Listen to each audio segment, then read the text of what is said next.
In the state of Ohio, lawmakers are looking at outside ideas to reform education. They're looking at the sweeping reforms passed in Indiana and recently heard from their architect, State Superintendent Dr. Tony Bennett. I know as you work through your budget issues, and I know like many states across the country, you are working through some significant budget issues. And you are constantly confronted with, we need more money for education. We need more money for education. In May 2011, he was invited to speak before the Ohio Senate Finance Committee. We have to look at the underlying structures in education. We have to look at tying fiscal policy and education policy so we do get more education for our money. So these are very difficult discussions. These are very difficult discussions in states like Ohio, where they face great financial challenges, but we should never use the excuse of a financial challenge to put the well-being of our children on the back burner. There is no time like the present act. Ohio is looking to mirror education reforms Indiana passed. Indiana, I believe, has led the nation in reform efforts on changing that discussion from how do we get more money for education to how do we get more education for our money. Dr. Bennett said to get the needed reforms in Indiana, they were proactive in addressing teachers, unions, and school administrators. We went out and truly faced our critics, and we said the time is now to debate education.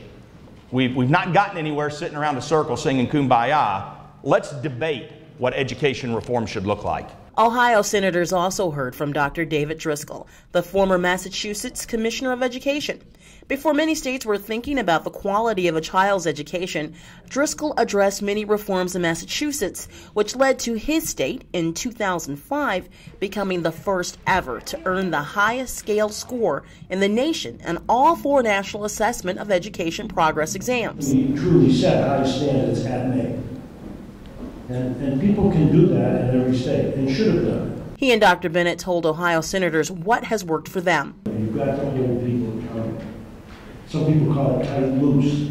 So you hold them accountable, but then you give them the ability to operate within that system. But then they have to produce. Our first focus was to set a tone in Indiana that we were going to change the landscape. And we did that by, first of all, being very public about what we were doing. Dr. Bennett, who has served as a teacher, assistant principal, and a district superintendent, said he knew the education system needed to be fixed. We acknowledge that Indiana has its mess. And I would submit to you that if you did a similar study, you will find a similar mess here in Ohio. If I charted our problems, our academic problems, our cultural problems, and our structural problems, we have a comprehensive problem on our hands. We have a comprehensive mess. And we have to leave the mindset that doing one thing at a time is going to work. So leaders in Indiana went to work on a plan to pass several education reforms, such as limited collective bargaining, eliminating tenure, expanding charter schools, and developing a statewide voucher program, and also establishing merit pay for teachers. You got to have it all. Every one of these connect to each other. You know, our voucher bill and our charter bills were the first through the legislature. I had to then say to our legislators, you have put competition into the system like it's never been put before. It's time you give our public schools the leverage they need, the flexibility they need, the freedom they need to compete in this new climate. You can't address teacher evaluation and compensation without addressing collective bargaining. You can't hold your traditional public schools accountable if you don't give them the same flexibility to deal with their human capital that their competitors have.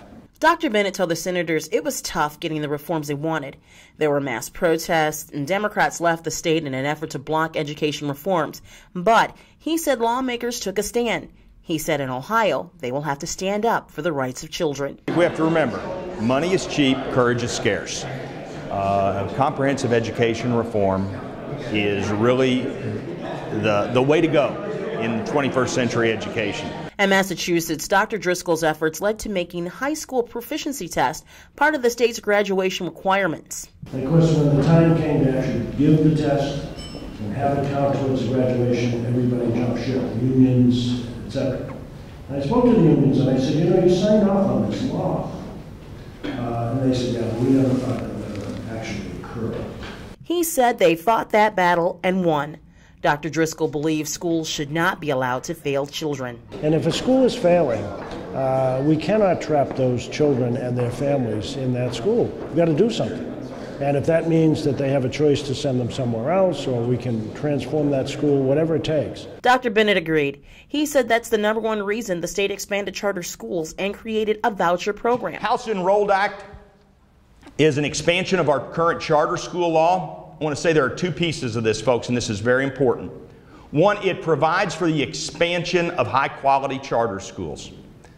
Now, I want to submit to you that one of the breakdowns Indiana experienced in its charter school law that had been passed in 2001 is that we relied on many of our authorizers to close bad charter schools, and frankly, they did not do it.